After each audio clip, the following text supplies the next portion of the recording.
requesting $1 million for. Yeah, he's live, so you could talk to him as if just stand, go sit maybe on the couch so you can talk louder, and then. Okay. You're here. You're going to do this. You're going to. How are you? Good. How are you? We're requesting $1 million for a 40% stake in an Uber-like app. We have callers all ready to go. We have drivers ready to go. We have the iOS app ready, and we're working on the Android and the desktop version. Awesome. Can you tell me a little bit about it? I didn't see the video pitch.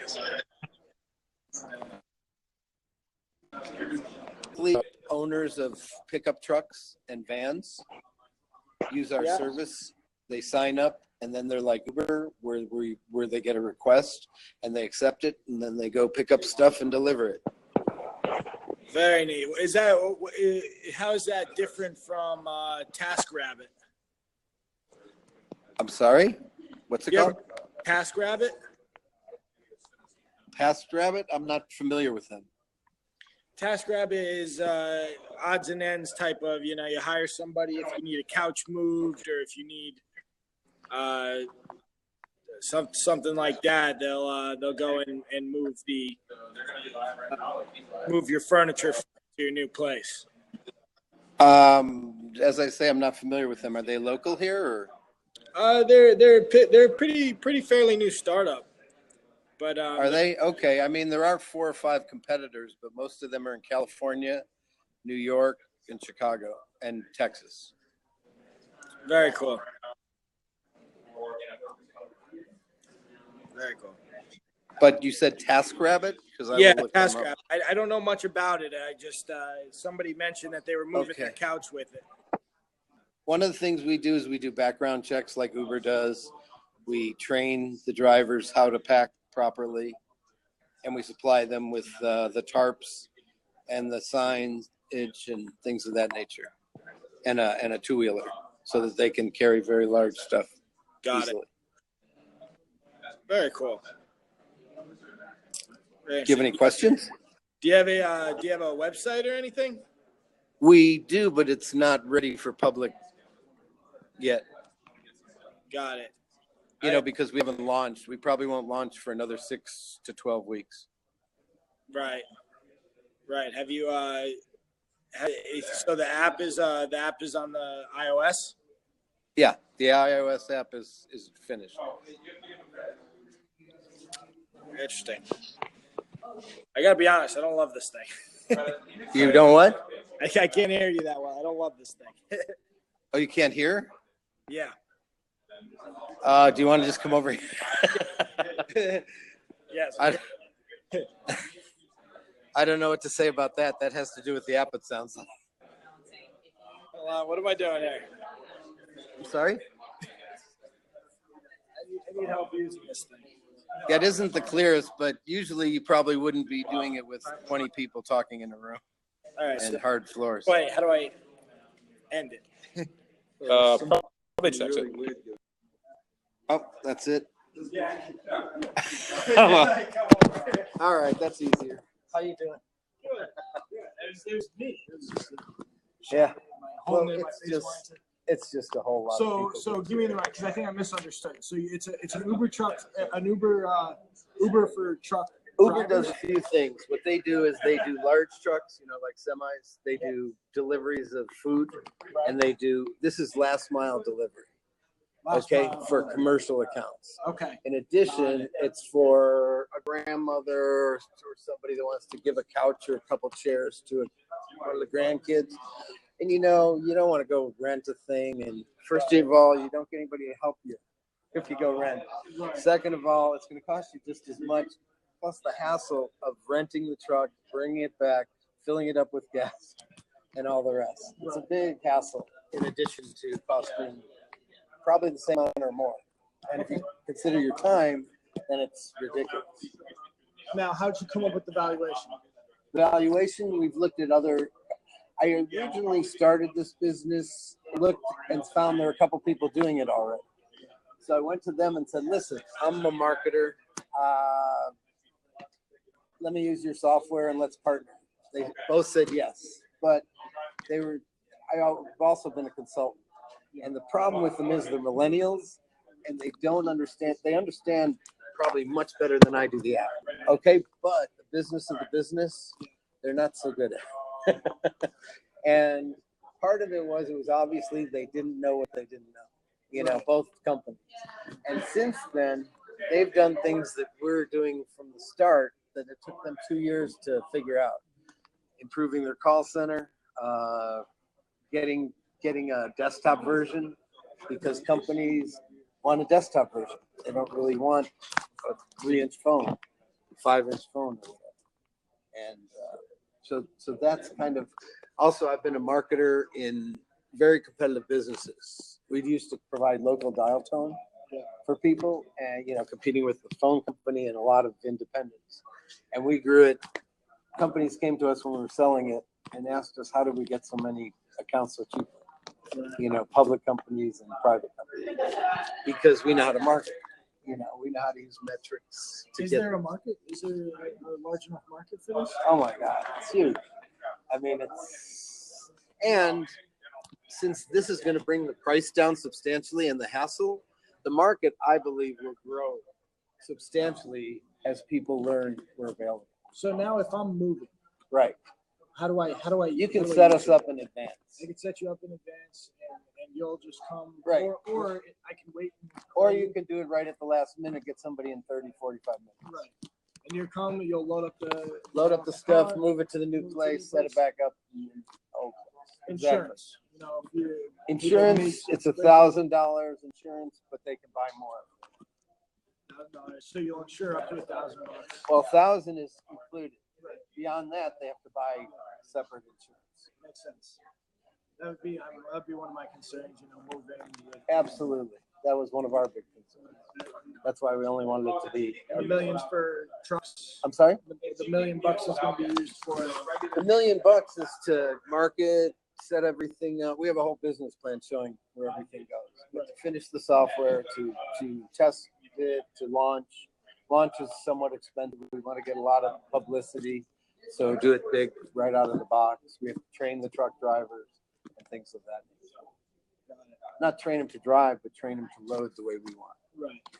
So who's going to be doing those trainings? We have to get a a bureaucracy or whatever. But those are the easy people. It's a very cool concept. I never really thought, especially down here, there's a huge market for moving. We haven't decided if we're going to start it here or Arizona first. Those are our two target markets. Where in Arizona?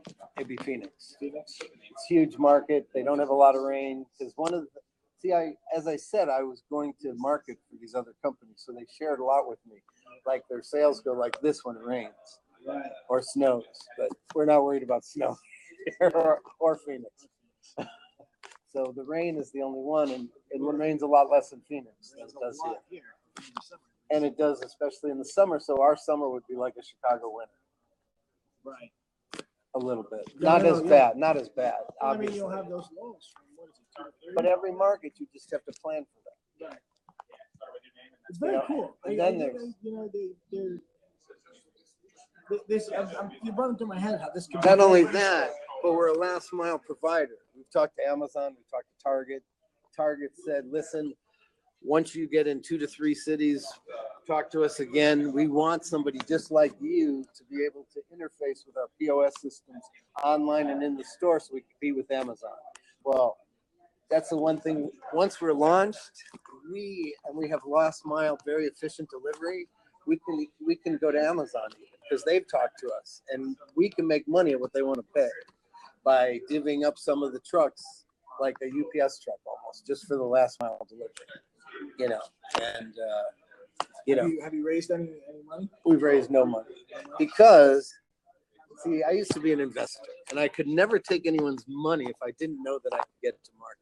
And until about a week ago, I didn't know that the software would ever work. Okay.